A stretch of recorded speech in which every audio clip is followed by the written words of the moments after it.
پانی کو صاف کرنے کا آپ نے لینا ہے اسٹیل کا برتن، اسٹیل کا برتن لینا ہے، اس میں پانی ڈالنا ہے، اس کو کم سے کم آپ نے 15 منٹ ابالنا ہے، ٹھیک ہے، بس آپ اتار لیں.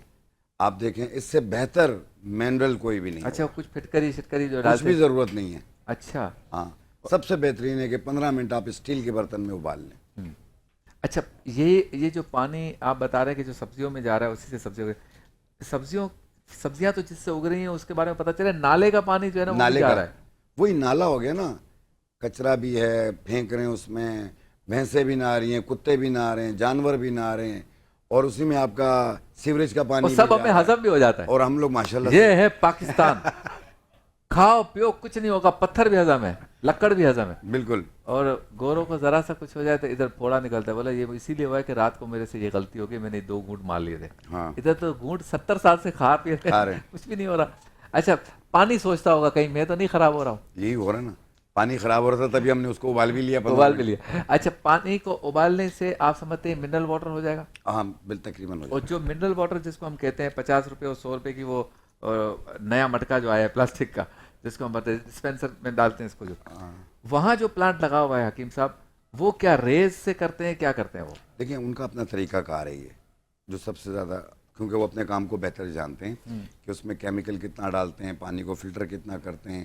ان چیزوں کے ہمیں طریقہ کار نہیں آتے ہیں. ہم ہربس کے بارے میں پڑھ کر آئے ہوئے ہیں، تو میں وہیں پہ ہم کو ایسی بات کرتے کسی کا کاروبار ہرج ہو جائے، کوئی ہماری جان پہ آ جائے، تو آپ اپنا کام کریں. بس یہ ذہن میں رکھیں کہ اگر آپ نے غلطی کی تو انسانوں کی جان کو خطرہ ہو سکتا ہے، اس طرح کی بیماریاں ہو سکتی ہیں. اچھا جس پانی سے ہم کھانا پکاتے ہیں، ٹیپ واٹر سے عورتیں زیادہ تر نلکے کے پکا دیتی ہیں، پینے کے پانی میں تو شاید اب احتیاط لوگ بہت کرتے ہیں، گرم والا جو آپ نے فارمولا بتایا یا اس طرح کے ٹوٹکے، لیکن کھانا پکانے کے لیے شاید اب بھی ہمارے ہاں ٹیپ واٹر استعمال کرتے ہیں. اس کے لیے کیا ترغیب دیں گے؟ نہیں، میرے گھر پہ تو یہی پانی جو گرم والا پانی ہے، بڑے پتیلوں میں ابالتے ہیں، اسی کو فریج میں بھی رکھتے ہیں، اسی کو پیتے بھی ہیں، اسی سے ہم کھانا بھی پکاتے ہیں. ٹھیک ہے. تو جو سب سے زیادہ تھوڑی سی تکلیف کر لیں اور بڑی تکلیفوں سے بچ جائیں گے آپ لوگ. تھوڑا سا ہمیں احتیاط کرنا ہے. ٹھیک ہے. اور ایک چیز دوسرا یہ ہے کہ اگر آپ کی باڈی میں تھوڑی سی بھی کمپلیکیشنز آتی ہیں، اپنے قریبی ڈاکٹر سے مشورہ کریں. واہ واہ. ڈاکٹر کے علاوہ آپ پڑوسی سے پوچھتے ہیں، پڑوسی کے بعد ڈگری نہیں ہوتی، وہ آپ کو وہی کھڈے میں پھینکے گا جس میں وہ خود گر رہا ہے. یا پھر اگر آپ پہ غصہ ویسے ہی ہوگا کسی بات کا تو وہ کہے گا میں تو مرا ہوں، اس کو تو مارو، بدلہ لے لے گا. چلیں کیمرے کے سامنے آپ جائیں گے، یہ آپ کی نگاہیں آپ وہاں جائیں گی، مجھے بار بار نہ دیکھا کریں، آپ ادھر بھی دیکھا کریں اور دیکھ کے بتائیں فیٹی لیور کے لیے کیا احتیاط کرنی چاہیے. دیکھیں فیٹی لیور کے لیے آپ آئلی چیزوں کا استعمال کم کیجئے، کوشش کیجئے سبزیوں کا استعمال کیجئے. بھنڈی، اروی، ترئی اور جتنے بھی سبزیاں آتی ہیں، لوکی، سب چیزیں کھائیں. آپ پانی کا ٹیک زیادہ رکھیں، آپ ہر 1 گھنٹے بعد 1 گلاس پانی پیا کریں. یورین آئے فوری جا کے کر لینا چاہیے، اپنے آپ کو قبض ہونے نہ دیں. انشاءاللہ تعالیٰ آپ کا لیور بہترین کام کرے گا. اور موسم کے حساب سے جو پھل وغیرہ آتے ہیں وہ ضرور کھایا کریں اس کے، کیونکہ آپ کو بیماری سے بچنے کے لیے آتے ہیں وہ. ٹھیک ہے. یہ احتیاط کیجئے، اپنی نیند پوری کیجئے آپ لوگ. اور اگر آپ کو فیٹی لیور ہو گیا ہے تو اس کے لیے آپ نے مکو دانہ، لیمن گراس اور اصغر مکھی بوٹی جسے کھوی بوٹی بھی کہتے ہیں، ان کی 1 چمچ کو 1.25 کپ پانی میں ڈال کے ابال لیں، پھر اسے اتار کے چھان کے 1 کپ روزانہ کسی بھی وقت بنا کر پئیں. اب 2 مہینے استعمال کریں. اپنے جگر کو صحیح رکھیے، اپنے جگر کو صحیح رکھیے. جگر مضبوط ہوگا تو پھر آپ کو کہے گا کدھر جا رہے ہو میرے جگر.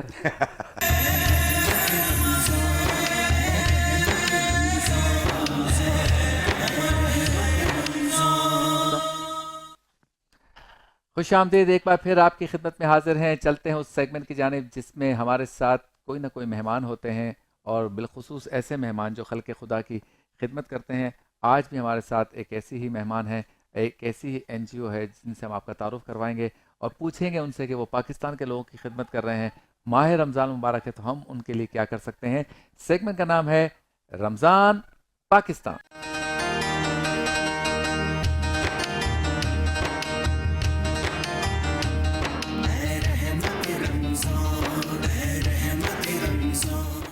موجود ہے ہمارے ساتھ LLCF ایک NGO ہے اور ان کی نمائندہ ہیں سمرین خان صاحبہ. السلام علیکم جناب. وعلیکم السلام. بہت شکریہ آپ تشریف لائے. بہت شکریہ آپ کا کہ آپ نے دعوت دی اور کوشش کی کہ ہم بھی لوگوں کو بتا سکیں کہ ایک چھوٹا سا حصہ نیکی میں ہمارا بھی ہے. نہیں، ہمارے لیے یہ سعادت ہے کہ آپ جیسے لوگ آتے ہیں اور ہمارا بھی ایک حصہ بن جاتا ہے اس میں. اچھا میں یہ پوچھنا چاہ رہا تھا سب سے پہلے تو یہ LLCF جو ہے پورا اس ایبریویشن کا پورا مطلب کیا ہے یا کس طرح سے اس کو پکارتے ہیں, کس نام سے؟ یہ اصل میں لومینری لرننگ سرکل فاؤنڈیشن. ٹھیک ہے. آغاز ایک کمرشل اسکول سے ہوا تھا, اس کا نام ہم نے لومینری لرننگ سرکل رکھا تھا. صحیح. اور کچھ ہی عرصے میں یہ جب معاشرے کا معاملہ دیکھا کہ لوگ تعلیم افورڈ نہیں کر سکتے, جو کہ سب سے بڑا ہتھیار ہے جیتنے کے لیے اچھائی کو, تو ہم نے فیصلہ کیا کہ ہم ایک ٹرسٹ کی یا ویلفیئر کی بنیاد رکھیں گے. تو یہ ہمارا فاؤنڈیشن کا آغاز ہوا.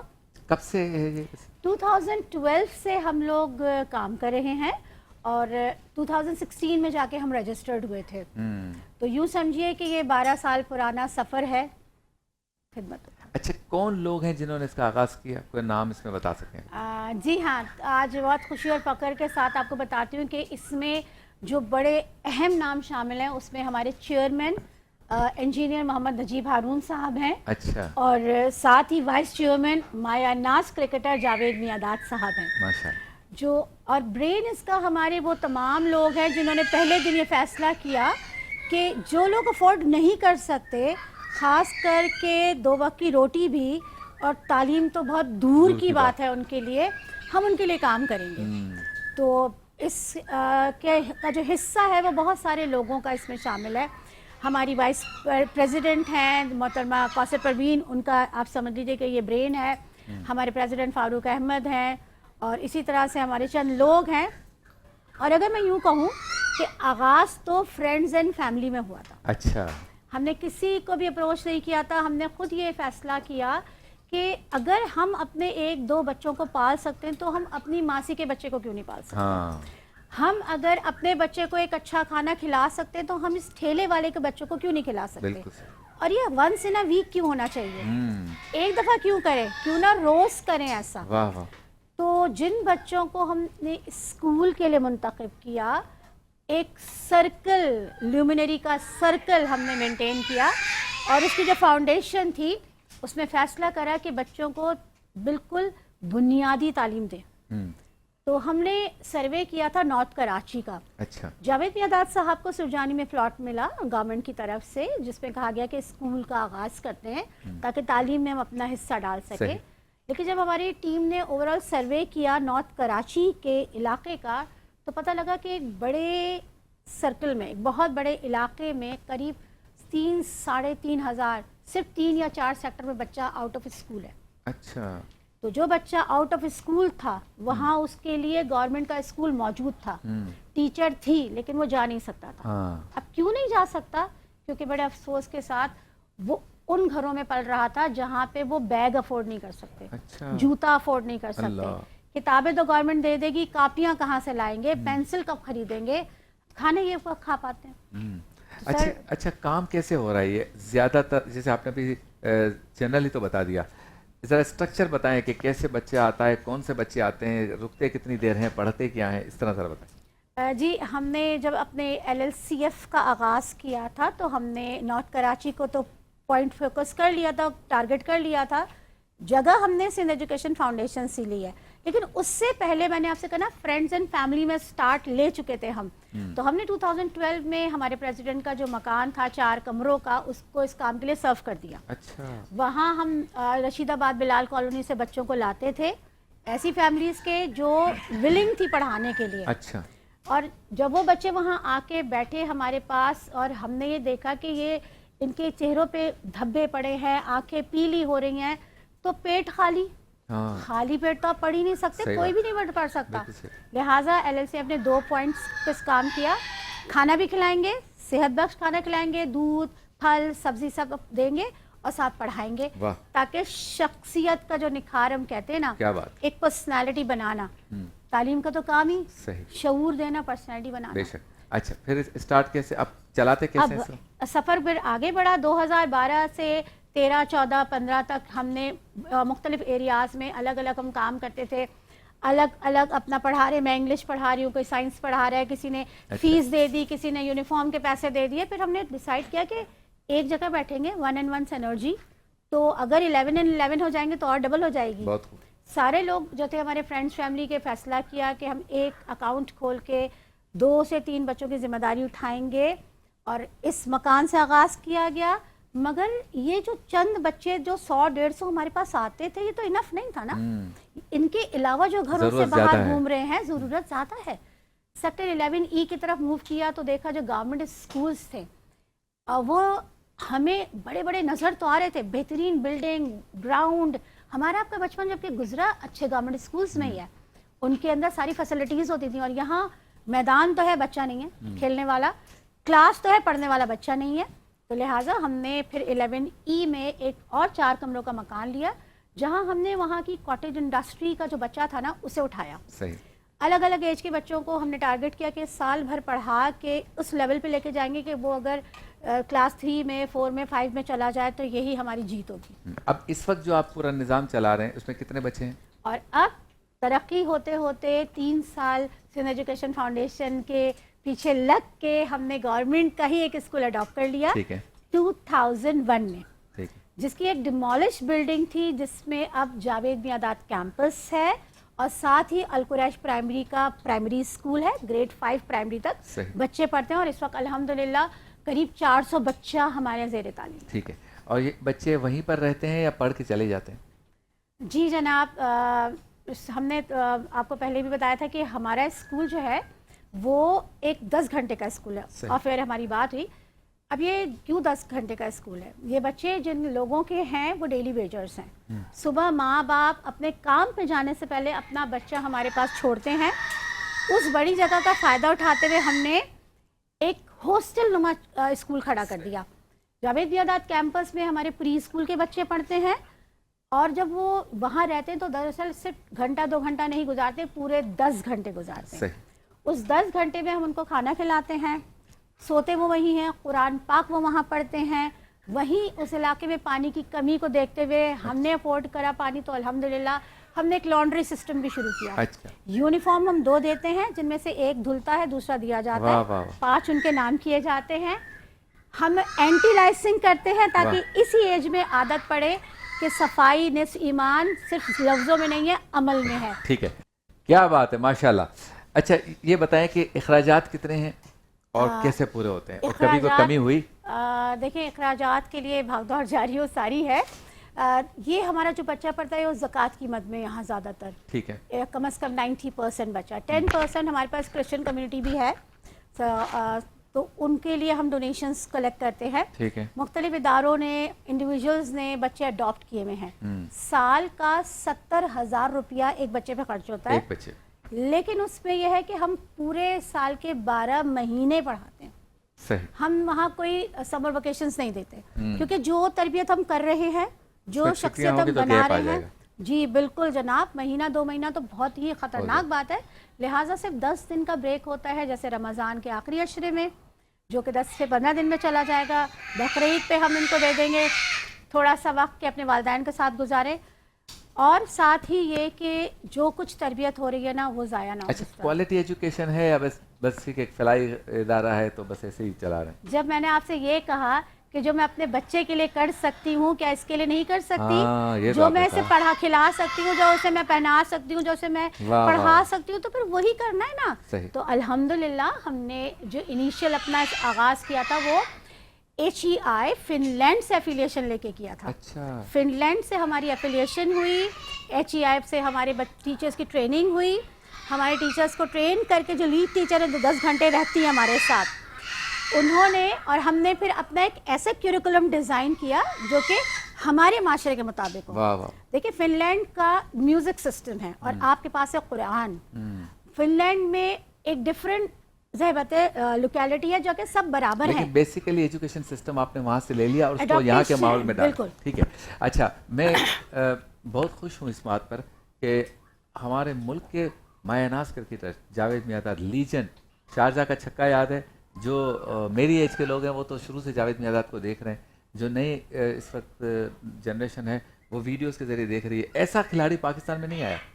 ایک تو کھلاڑی فن کے حساب سے نہیں آیا, دوسرا ایسا انسان بھی نہیں آیا جو پاکستان کے لیے اس نے کام کیا ہے.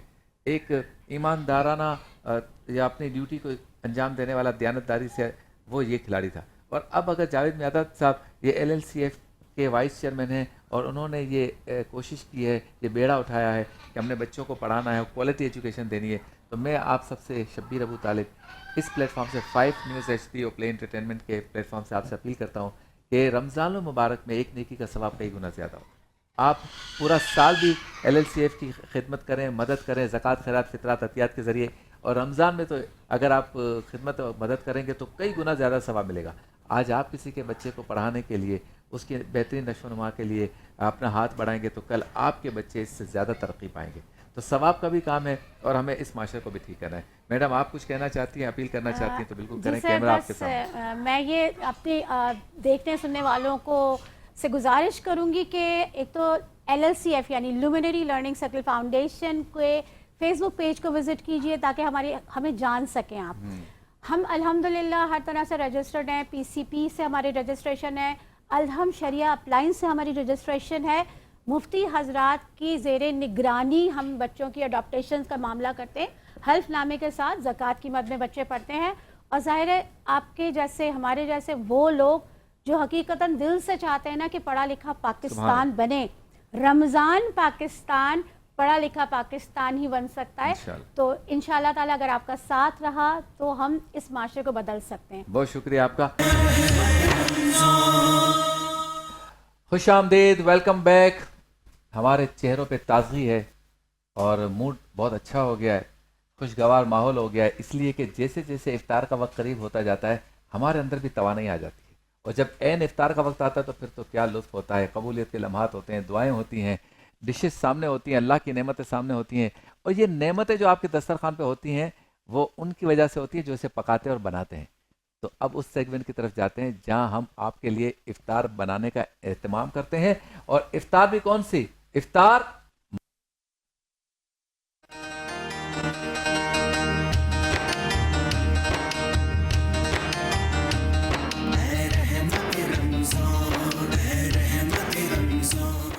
موجود ہے ہمارے ساتھ میرے, آپ کے, ہم سب کے محترم, مکرم, پسندیدہ, مشفق, مہربان, پیارے, فیوریٹ, آئیڈیل شیف اسد. السلام علیکم. وعلیکم السلام. کیسے آپ, ٹھیک ہے؟ بہت شکریہ, اتنا زبردست تعارف کرا دیا آپ نے. ابھی ایک لائن ہے, آپ کہیں تو میں 99 پورے کرتا ہوں. اچھا, اور وہ آپ بات کریں نا کہ افطاری سے میں انرجی آ جاتی ہے, تو میں کہتا ہوں کہ افطاری سے پہلے ہم ایک دوسرے کو دیکھ رہے ہوتے ہیں, اور افطاری جیسے ہی ہوتی ہے تو بس پھر کھانے کو دیکھ رہے ہوتے ہیں, اور افطاری کے بعد بستر کو دیکھ رہے ہوتے ہیں. بالکل, بستر میں نہیں جانا, تراویح پڑھنی ہے. ہاں, رمضان میں ساری چیزیں کیا اور کریں. یہ ویسے ہے, آپ دیکھیں کہ اگر افطار کر کے نماز پڑھ کے, اور عموماً اگر آپ لیٹ گئے تھوڑا سا ریلیکس ہونے کے لیے, بس پھر اس کے بعد دل نہیں چاہتا, بہت مشکل. تو کوشش یہی ہوتی ہے کہ بھائی بس ایکٹیو رہیں, کیونکہ اب نماز میں تھوڑا سا ٹائم ہے تو وہ آنکھ لگ جاتی ہے یا کچھ, تو وہ پھر آدھا گھنٹہ 25 منٹ کر لیا کریں, پھر اٹھ کے وضو کریں, نماز پڑھیں, نماز پڑھ کے آئیں, پھر کچھ اور بچ گیا ہو تو وہ بھی ٹک ٹک کر لیں, تو مزہ آتا ہے کہ رمضان کی رونق ہے. کیونکہ کیا بنانے جا رہے ہیں آج؟ ہر گھر میں عموماً تراویح پڑھ کے آگے کھانا کھایا جاتا ہے, لیکن اپنی اپنی ہیبٹ ہوتی ہے. آج ہم جو افطار بنا رہے ہیں, اگر اس کو آپ بھرپور طریقے سے کھا لیں تو پھر کھانے کی بھی ضرورت نہیں. آج ہم بنائیں گے کچوری ترکاری. لیکن آج کی, اب آپ سوچ رہے ہوں گے کچوری ترکاری تو میں نے پہلے بھی بنائی ہوئی ہے. آج کی جو کچوری ہے اس کی خاص بات کیا ہے کہ یہ میرے پاس بریڈ رکھی ہے, بریڈ کچوری ہے. بالکل بریڈ سے بنائیں گے.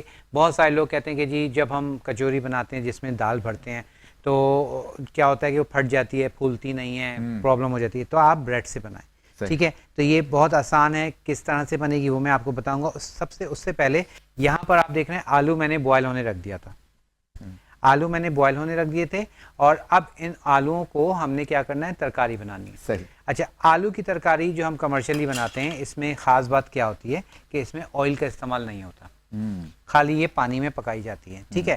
اچھا, اب یہاں پر ہمارے پاس آلو ہمارے پاس بوائل ہو رہے ہیں, پانی ہمارے پاس میں آپ دیکھ رہے ہیں بوائل ہو رہے ہیں. اب اس میں ہم ڈالیں گے تمام لوازمات, ٹھیک ہے, جس میں آپ دیکھیں یہاں پر میرے پاس ساری کی ساری چیزیں موجود ہیں, جس میں نمک ہے, زیرہ ہے, املی کا گودا موجود ہے, کٹی ہوئی لال مرچ ہے, رائی, کلونجی اور میتھی دانہ بھی موجود ہے. اب یہ ساری چیزیں آپ کے سامنے لسٹ آ گئی ہے.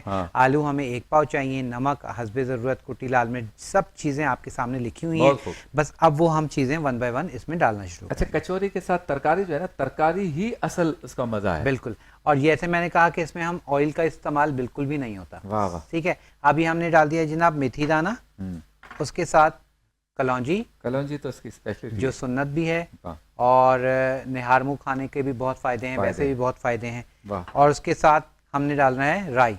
ٹھیک ہے. رائی جو ہے اس کو تھوڑی سی کھٹاس دیتی ہے اور ذائقہ دے گی. اس کے بعد کٹی ہوئی لال مرچ اکارڈنگ یور فلیور کم زیادہ آپ اس کو کر سکتے ہیں, ٹھیک ہے نا. تو یہ آپ کی چوائس ہے. اس کے بعد ہم یوز کریں گے نمک, اگین اکارڈنگ یور فلیور. اچھا نمک کم ہو جائے تو زیادہ بھی ہم بعد میں کر سکتے ہیں, لیکن زیادہ کو اس میں کم بھی کر سکتے ہیں. ٹھیک ہے, ٹھیک ہے. اب ہم ڈال دیں گے اس میں وائٹ زیرہ, سفید زیرہ. ہم بریک پر جانا ہے تو کیا کریں, تو بس اس کو ہم پکنے دیتے ہیں. ٹھیک ہے, اور اسپون ہمیں دے دیجیے, یہ بلیک والا.